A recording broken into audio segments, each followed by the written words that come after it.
po sa inyong lahat. Ako nga po pala si Lex Abreu Tolentino Nipal, ang inyong tagaulat sa Kabanata 8 ng El Filibusterismo. Nang magising si Julie, ay madilim pa at nagtitilaukan ang mga tandang. Naisip niyang ginawa ng Birhen ang himala. Bumangon siya, nag-antanda at umusal ng pang-umagang panalangin, at walang ingay na lumabas ng kanyang silid. Walang nangyaring himala. Ang tangi niyang nakita sa paanan ng Birhen ay ang sulat ng kanyang ama na humihingi ng 500 pisong pantubos dito.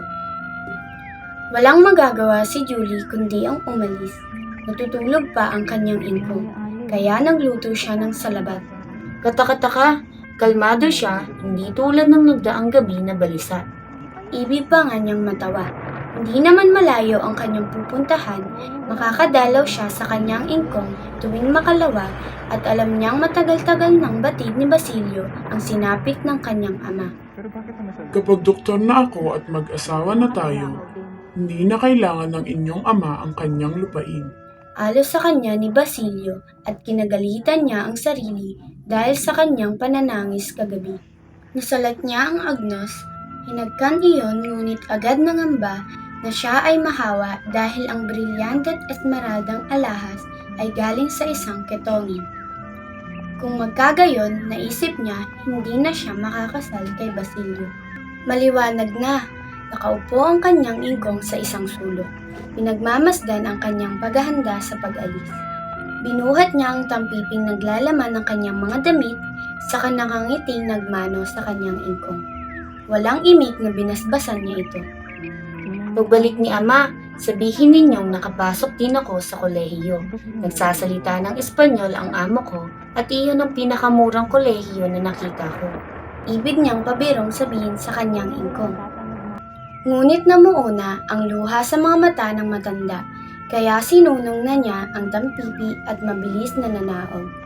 Masaya ang taguktok ng kanyang mga tsinelas sa mga baitang na kahoy.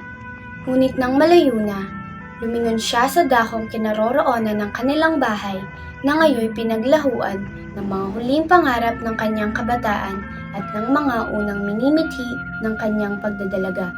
Mapanglaw, nag-iisa, pinabayaan, may mga bintanang kalahati ang pagkakasara, walang tao at parang madilim na mga mata ng patay. Narinig niya ang kaluskos ng mga kawayan sa pagyuko sa bugso ng hanging umaga ay waring nagsasabing paalam. Napatigil siya, lumuluhang napaupo sa isang buwal na puno sa tabi ng daan at buong lungkot na nanangis. Mataas na ang araw at matagal nang nakaalis si Julie. Sa pagkakadungaw sa bintana, natatanaw ni Tandang Selo ang mga taong nakabihis pamista para makinig ng misa mayor sa bayan. Nalungkot si Tandang Selo. Wala siyang regalo mula kanina at hindi man lamang siya binati na maligayang Pasko ni Julie bago ito umalis. Dumating naman ang mga kamag-anak niya, dala ang mga anak nito. Ngunit nagtaka siya, hindi na siya makabigkas kahit isang salita. Hinawakan niya ang kanyang lalamunan, umiling-iling, saka muling nagtangkang magsalita. Ngunit walang nangyari. Tinangka niyang tumawa, ngunit nangatal lamang ang kanyang mga labi. At isang di makilalang tunog ang napalabas niya sa kanyang bibig.